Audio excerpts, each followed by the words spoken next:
Hello friends, তোমাদের সকলকে দাদিজি চ্যানেলে স্বাগত। আজকে থেকে ক্লাস 11 ফার্স্ট সেমিস্টার পলিটিক্যাল সায়েন্সের ক্লাস করানো হবে এই ইউটিউব চ্যানেলে। দেখো, তোমাদের যে এই ক্লাস 11-এ তোমাদের 40 মার্কসের পরীক্ষা হবে এমসিকিউ বেসড। আর তার মধ্যে তোমাদের যে ফার্স্ট অধ্যায়টি আছে অর্থাৎ ইউনিট 1, যার নাম হচ্ছে একটি শাস্ত্র হিসেবে রাষ্ট্রবিজ্ঞানের প্রকৃতি ও পরিধি, এই ইউনিট 1 থেকে তোমাদের পরীক্ষার মধ্যে 4 মার্কস অর্থাৎ 4টি এমসিকিউ থাকবে। ঠিক আছে, তোমাদের পরীক্ষায় প্রথম অধ্যায় থেকে 4টি এমসিকিউ থাকবে। তার জন্য প্রথম অধ্যায়টি ভালো করে পড়তে হবে এই 4 নম্বর পেতে, আর আমি তোমাদেরকে সেই 4 নম্বর পেতে সাহায্য করব। এছাড়া সম্পূর্ণ সিলেবাসের ক্লাস কিন্তু এই ইউটিউব চ্যানেলে হবে ফ্রি অফ কস্ট। দেখো, এবার প্রথমে আমরা আলোচনা করব পলিটিক্স সম্পর্কে অর্থাৎ রাজনীতি সম্পর্কে। বোঝা গেল? রাজনীতি ইংরেজিতে বললে পলিটিক্স।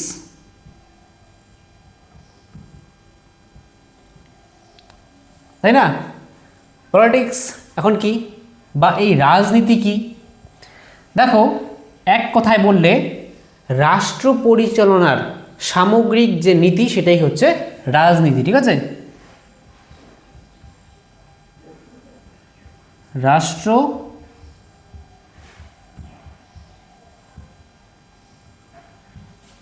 রাষ্ট্র পরিচালনা সম্পর্কিত সামগ্রিক নীতি।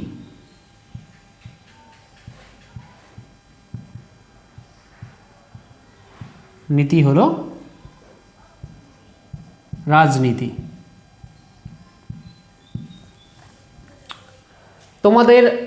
তোমরা যেখানে থাকো আশেপাশে যে স্কুল বলো, হসপিটাল বলো, রাস্তা বলো, এগুলি যে নির্মাণ হয়, এগুলি সবগুলির পিছনে রাজনীতি জড়িত। পলিটিক্স কিন্তু সংযুক্ত। ঠিক আছে, অনেকে রাজনীতি শব্দটাকে খুব খারাপভাবে দেখে, কিন্তু এই পলিটিক্সের সঙ্গে প্রায় সমস্ত জনগণই সংযুক্ত। কারণ আমরা একটা দেশে বসবাস করি, আর সেই দেশের মধ্যে বসবাস করতে গেলে, তাই না, রাষ্ট্র যে পরিচালনা হচ্ছে তা সম্পর্কে আমাদের জ্ঞান থাকা উচিত। আর সেই রাষ্ট্র পরিচালনা কীভাবে হচ্ছে, তাই না, সেটা আমাদের জানা উচিত। তাহলে সেই রাষ্ট্র পরিচালনা সম্পর্কিত সামগ্রিক যে নীতি আছে সেটাই হচ্ছে রাজনীতি বা পলিটিক্স। এবার তোমাদের পরীক্ষায় কোশ্চেন আসে যে রাজনীতি বা যেটাকে ইংরেজিতে বললে পলিটিক্স,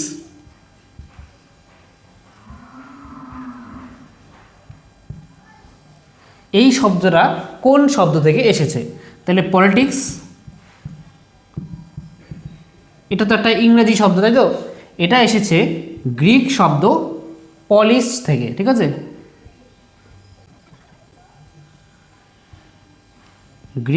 গ্রিক শব্দ পলিস থেকে। মনে রাখবে যে পলিটিক্স হচ্ছে একটা ইংরেজি শব্দ, যাকে বাংলায় বলি রাজনীতি, আর এই পলিটিক্স এই কথাটা এসেছে গ্রিক শব্দ পলিস থেকে, যাকে POLIS দেওয়া থাকে। ঠিক আছে, এইভাবে পরীক্ষায় থাকতে পারে।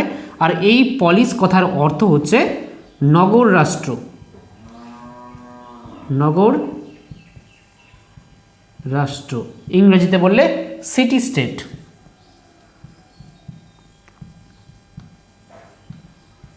তাহলে এই যে নগরাষ্ট্র, সেটা প্রাচীন গ্রীসে দেখা দিয়েছিল। মনে রাখবে যে প্রাচীন গ্রীস নামে দেশ ছিল, ঠিক আছে, পূর্বে। সেই প্রাচীন গ্রীসের মধ্যে অনেক ছোট ছোট দ্বীপ ছিল, সেটা মিলে আর কি গ্রীস চলতো, আর কি গ্রীসের সরকার চলতো। তাহলে সেখানে যে ছোট ছোট নগর রাষ্ট্র দেখা দিয়েছিল, অর্থাৎ যাকে বলা হয় সিটি স্টেট, সেই নগর রাষ্ট্র থেকেই আর কি বর্তমানে আর কি আধুনিক রাষ্ট্রচিন্তার সূচনা হয়। তাহলে পরীক্ষায় আসে যে রাষ্ট্রচিন্তার সূচনা হয় কোত্থেকে? তাহলে মনে রাখবে প্রাচীন গ্রিস থেকে।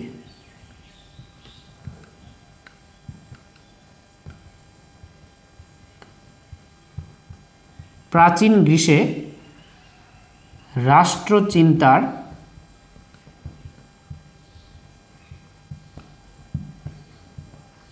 সূত্রপাত হয়। বা সূত্রপাত ঘটে। ঠিক আছে, এই কোশ্চেনটা এসে যায় যে কোথায় প্রথম রাষ্ট্রচিন্তার সূত্রপাত ঘটে, মনে রাখবে প্রাচীন গ্রীসে। অপশনের মধ্যে প্রাচীন গ্রীসে, তারপরে অন্য জায়গার নাম দেওয়া থাকবে রোমে, অপশনে উত্তর লিখবে প্রাচীন গ্রীসে। আর তোমাদের ওএমআর পরীক্ষা হবে, ঠিক আছে, ওএমআর বেস্ট, তাহলে সেখানে কিন্তু ভালো করে ওএমআর ফিল করবে। তোমরা প্রথমবার পরীক্ষা দেবে, তাহলে সেখানে যে অপশন থাকবে সেখানের মধ্যে যে গোলটা তোমরা ফিল করবে কালি দিয়ে, সেটাকে একদম প্রপার ফিল করবে, এমন যাতে না হয় পাশের আরও যে গোল আছে সেখানে যাতে কালি না চলে যায়, বাইরে যাতে বেরিয়ে না চলে যায়, ঠিক আছে, এমন যাতে না হয়, তাহলে কিন্তু সেই তোমার পরীক্ষার খাতাটাই ক্যান্সেল হয়ে যাবে। তার জন্য ভালো করে ওএমআর ফিল করবে, ঠিক আছে। আর আমি পরবর্তীতে তোমাদের ওএমআর কীভাবে ফিল করতে হয় তা আমি একটা ভিডিওর মাধ্যমে বলে দেবো। তাহলে তোমরা বুঝতে পারলে এখন রাজনীতি কি, রাষ্ট্র পরিচালনা সম্পর্কিত সামগ্রিক নীতি হচ্ছে পলিটিক্স বা রাজনীতি, তাই না? যে politics politics politics, I don't like politics but politics likes me, I can't avoid, তাই না?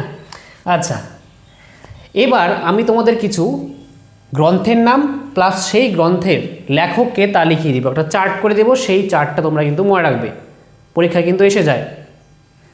দ্য প্রিন্স, লিভিয়েথান, ঠিক আছে, তারপরে অ্যারিস্টটলের গ্রন্থ আছে পলিটিক্স, এমন গ্রন্থ আছে, সেগুলি কিন্তু তোমরা মনে রাখতে হবে।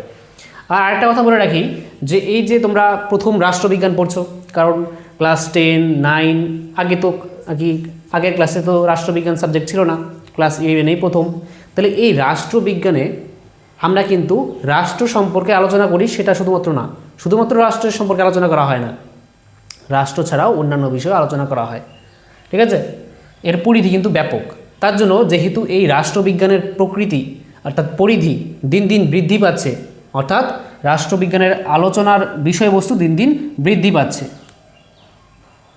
তার জন্য এই রাষ্ট্রবিজ্ঞান হচ্ছে একটা গতিশীল শাস্ত্র। তাহলে এই একটা লাইন মনে রাখবে যে রাষ্ট্রবিজ্ঞান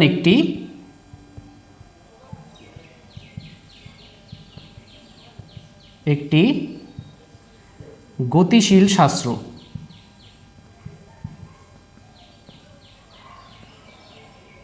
ঠিক আছে, তাহলে পরীক্ষায় আসতে পারে যে রাষ্ট্রবিজ্ঞান একটি কেমন শাস্ত্র, অপশনে গতিশীল, স্থিতিশীল, এমন অনেক অপশন থাকবে, চারটা মনে রাখবে যে এটা একটা গতিশীল শাস্ত্র, কারণ এর পরিধি দিন দিন বৃদ্ধি পাচ্ছে, ঠিক আছে, নতুন নতুন বিষয়বস্তু রাষ্ট্রবিজ্ঞানের আলোচনায় এসে পড়ছে। আর তাছাড়া এই রাষ্ট্রবিজ্ঞানের জনক কাকে বলা হয় এটা মনে রাখবে, ফাদার অফ পলিটিক্যাল সায়েন্স। তার মনে রাখবে রাষ্ট্রবিজ্ঞানের জনক বলা হয় অ্যারিস্টটলকে, অ্যারিস্টটল,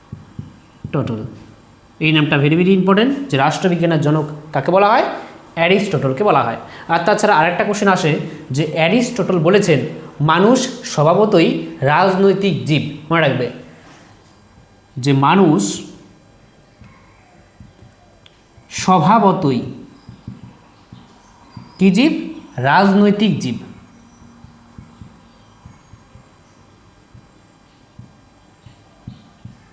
ঠিক আছে, এটা কে বলেছেন, অ্যারিস্টটল বলেছেন। তাহলে পরীক্ষায় এভাবে কোশ্চেন আসবে যে মানুষ স্বভাবতই রাজনৈতিক জীব, উক্তিটি করেছেন কে, অপশনে অ্যারিস্টটল, প্লেটো, আরও নাম দেওয়া থাকলো, তাহলে অপশনে উত্তর করবে অ্যারিস্টটল, কিন্তু উত্তর হবে যে অ্যারিস্টটল বলেছেন মানুষ স্বভাবতই রাজনৈতিক জীব। তাহলে এবার তোমাদের আমি একটা চার্ট দিচ্ছি, গ্রন্থের নাম আর তার লেখকের নাম, সেটা তোমরা মুখস্থ করবে, ঠিক আছে। আগে লিখে দিচ্ছি, তারপর এক এক করে আলোচনা করছি। এখন দেখো যে কিছু গ্রন্থের নাম এবং সেই গ্রন্থের রচয়িতার নাম, এগুলি কিন্তু পরীক্ষায় আসেই, আর আমি যেগুলি এখন স্টার মার্ক করে দেবো সেগুলি কিন্তু একদম আসার চান্স প্রবল, ঠিক আছে। দেখো ফার্স্ট হচ্ছে পলিটিক্স, যার লেখক হচ্ছে অ্যারিস্টটল, মোস্ট ইম্পর্টেন্ট, ঠিক আছে, স্টার মার্ক। তারপরে হিউম্যান নেচার ইন পলিটিক্স, লেখক হচ্ছে Graham Wallas. Public opinion, public opinion কার লেখা, ওয়াল্টার লিপম্যানের লেখা। তারপরে new aspects of politics, Charles মেরিয়ামের লেখা। দ্য প্রসেস অফ গভর্নমেন্ট, এটা হচ্ছে আর্থার বেন্টলির লেখা। দ্য রিপাবলিক, এটা কার লেখা, প্লেটোর লেখা, ভেরি ভেরি ইম্পর্টেন্ট। তারপরে দ্য প্রিন্স, ম্যাকিয়াভেলির লেখা, ভেরি ভেরি ইম্পর্টেন্ট। তারপরে লিভিয়াথান কার লেখা, টমাস হবসের লেখা, এটাও very very important. Modern politics modern political analysis Robert ডালের লেখা, আর তারপরে দ্য নেচার অফ পলিটিক্স এটা মিলারের লেখা, আর পাওয়ার লেখা হচ্ছে মিশেল ফুকো। এগুলি তো পড়বেই, এই পাঁচটা তো তোমরা পড়বেই, ঠিক আছে? পরীক্ষায় 100% বা 99% তোমরা কিন্তু পরীক্ষায় এই পাঁচটির মধ্যেই পেয়ে যেতে পারো, কিন্তু তাছাড়াও বাকিগুলি পড়ে রাখবে, ঠিক আছে? আর তোমরা যদি আমার পেইড ব্যাচে যুক্ত হতে চাও, যেখানে কিন্তু আমি এই যে তোমরা ক্লাসগুলি করছো এর প্রত্যেকটা নোট পিডিএফ আকারে ওয়ান লাইনের হিসেবে আমি কিন্তু পিডিএফ নোট দিচ্ছি গ্রুপের মধ্যে, হোয়াটসঅ্যাপ গ্রুপে। তার সঙ্গে সঙ্গে প্রতি সপ্তাহে শনিবার করে একটা গুগল মিটের ডাউট ক্লিয়ারিং ক্লাস থাকে। তাছাড়া প্রতিটি অধ্যায় শেষ হবে তোমাদের পড়ানি, তারপরে তোমাদের ক্লাস টেস্ট নেওয়া হবে। তাছাড়া যখন সিলেবাস শেষ হয়ে যাবে তখন ওএমআরে মক টেস্ট নেওয়া হবে 40 নম্বরের। তাহলে এই সমস্ত সুযোগ সুবিধা পেতে মাত্র 249 পেমেন্ট করতে হবে, অনলি ওয়ান টাইম পেমেন্ট। একবার তোমরা 249 পেমেন্ট করবে, সম্পূর্ণ ফার্স্ট সেমিস্টার তোমরা পড়তে পারবে, মান্থলি আর কোনো পেমেন্ট করতে হবে না, ঠিক আছে? তাহলে তোমরা যদি আমার পেইড ব্যাচে যুক্ত হতে চাও তাহলে স্ক্রিনে দেওয়া নম্বরে আমাকে মেসেজ করতে পারো, ঠিক আছে?